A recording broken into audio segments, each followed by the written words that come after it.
Hey Year 11s, and welcome to the final video of topic 3 on molecules. Today we're looking at polymers, and in particular what we're going to be looking at about polymers is number one, that polymers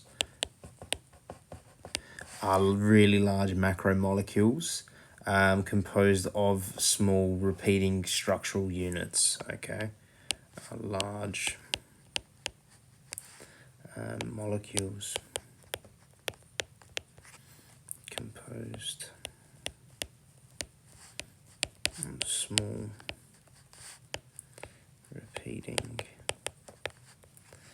structural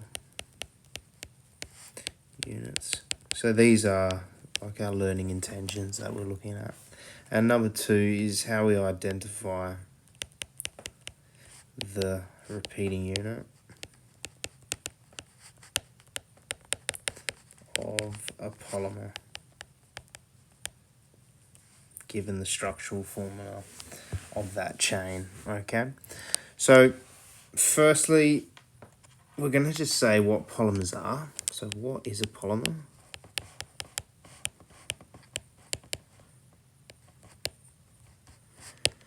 Now this word you may not have even seen before, heard of, but it's a really large, all right, and long chain-like molecule, okay, and long chain molecule, and it has a really high molecular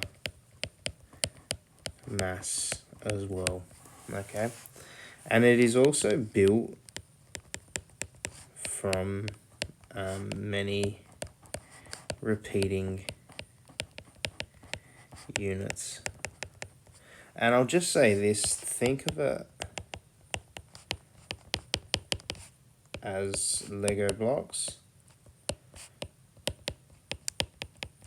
added together, okay, all added on to each other. And these repeating units are known as monomers. Monomers.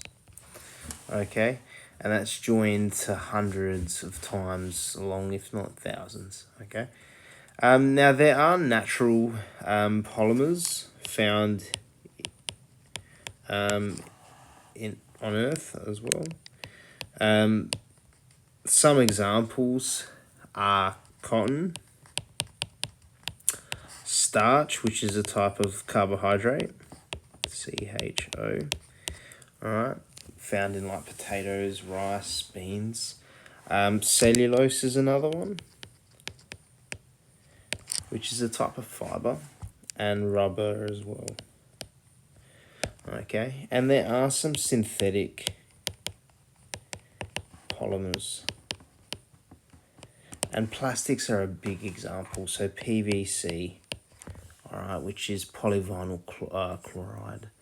PET, which is another type of plastic, to LDPE, too.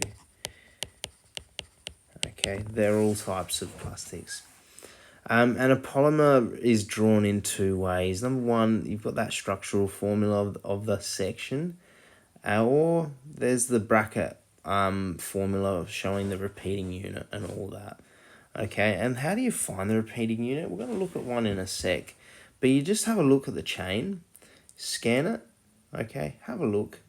Don't physically scan it, but scan it with your eyes, and look for the smallest group of atoms that repeats each time, okay? And then draw like an enclosed bracket around it and write a little subscript of N, because that's that amount of times it's repeating. So let me just give you a bit of an example here. I'm just going to draw some dotted lines just to say that it's repeating. I'm going to put carbon, hydrogen here.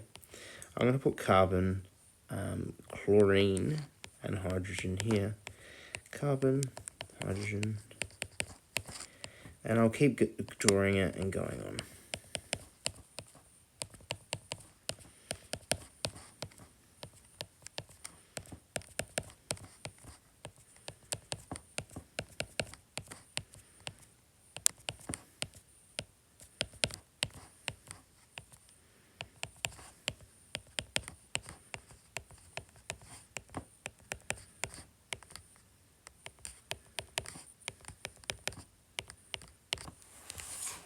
Now, having a look through, we can see something that sort of stands out. There's Cl here.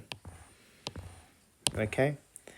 Now, we wouldn't say, oh, this is the whole, repeating unit, the whole entire thing. No, we wouldn't say that at all. Okay, but what we see, this here, and I'll just highlight it in green. This here is different from this here, because there's a Cl there, there's a H there, okay? So that's just telling us, and then that repeats along here, that there, that there.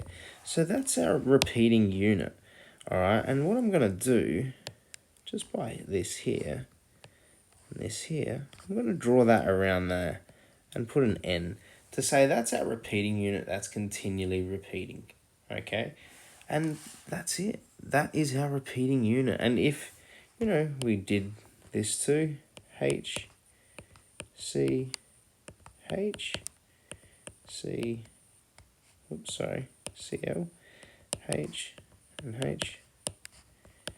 That's sort of identifying that is the repeating unit. Now make sure it's enclosed in brackets and you've written an N around that and you've shown that that's the chained repeating unit. Now, this molecule here is known as PVC, all right, polyvinyl chloride, and that repeating unit is shown there, okay? All right, going on, we looked at how polymers are made in like topic 3.3 a little bit, okay, and they were called addition reactions. All right, and we're going to look at addition polymers now, okay?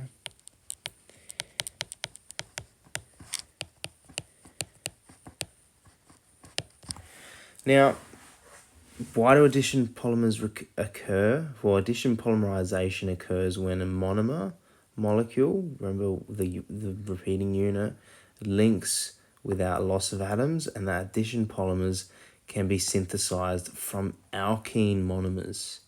Okay, so that's going to look such as this. Let's look at some ethene monomers. Remember they're alkenes, and ethene would look like this. C double bond C, H and H, H, H, C double bond C, H, H, H, and H.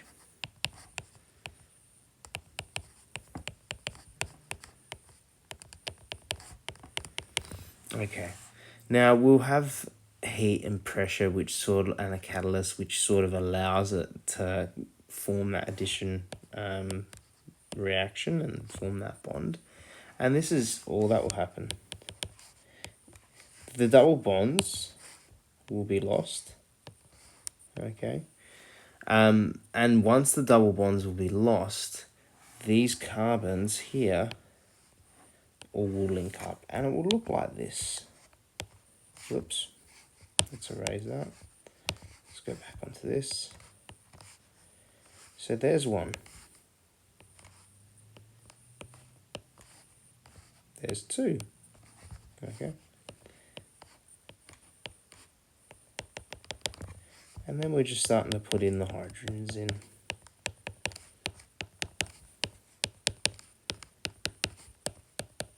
So as I said, there's nothing that's lost. There's no atoms that are lost. All that's happening is the double bond is being broken down, and that interaction is lost now. But now it's going to form a link between the carbons and hydrogens, all right? And that is now going to form this, okay? And then I'll just put this around here to identify that that's the repeating unit as well, okay? So that's the thing with addition reactions. It does happen with alkenes, all right? The conditions that are needed, we need some heat, okay, for this to occur, some pressure, and we need the presence of a catalyst too for this to occur. And what happens here is the carbon double bonds open to make a single bond, as I did sort of, show there. Let's go red. Show what's happening with all those. All right. And that frees the bonding electrons to form new carbon-carbon interactions to the next monomer, these being the monomers, okay, to form that chain, okay. Nothing is removed. Every atom of the monomer ends up in the polymer, and the repeat units have the same formula as the monomer as well. And here we looked at ethene, all right, which formed polyethylene, okay. And that's used to make plastic packaging as well. Polyethylene.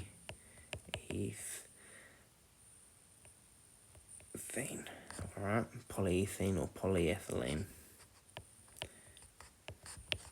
Polyethylene. Okay. All right. That is a little bit on addition reactions and how they're occurring now. All right. And what you can see with that's with that, you've got your monomers that have been sort of linked up there, and that's what's occurring. So, and then finally, we're just going to talk a little bit about the properties of polymers. All right, so organic polymers have diverse properties. We'll just talk about it. As I'm talking about it, I'd like you to take some notes. So organic polymers have, as I said, diverse properties and uses in the in today's day and age. And the property of organic polymers depend on the interactions between like those polymer chains. Okay, a polymer's properties depends on the forces and bonds acting between its chain. And there's two main groups, all right? We'll just say that there's thermoplastics or thermoplastic polymers, all right? And those and that's sort of chains are held by weak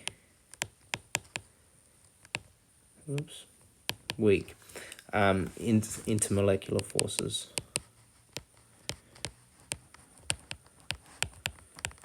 All right. Only little thermal energy is needed to overcome them, so the polymer softens and can be reshaped on heating, and it's suited to be recycled. Okay. The next one, let's go blue, is thermosetting.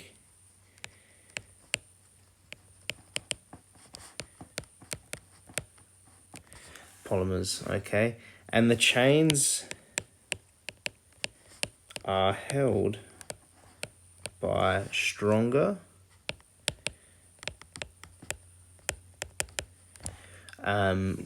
covalent crosslinks.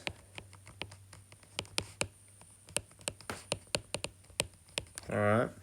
And because of that, those covalent bonds between the chains now give a rigid 3D network, and they need much more energy as well. And they don't really melt too. Because of those covalent bonds and how they can't break, the carbon reacts with like oxygen to form CO2, and it needs to break through combustion too now. If it's burned, it will tend to char, and they can't be recycled too, okay? An example of this could be rubber as well, and how that works. So thermoplastics, they can melt, all right? They, can melt. These can't melt, all right? And these tend to have weak intermolecular forces, whereas these, tend to actually have, let's go a different color, some crosslinks in between here, which tends to actually like allow it not to actually be melted, and it's quite a strong crosslink as well. Now the crosslinks wouldn't look like that. That's a bit of a cartoonized version of it because I've put the crosses, and you can see that thermosetting polymers don't melt, can't be reshaped in that way, but thermoplastic polymers can melt and they can be reset. Okay, finish off now the last few questions of the booklet. Good luck, and good luck for the up and coming mid-year exam too.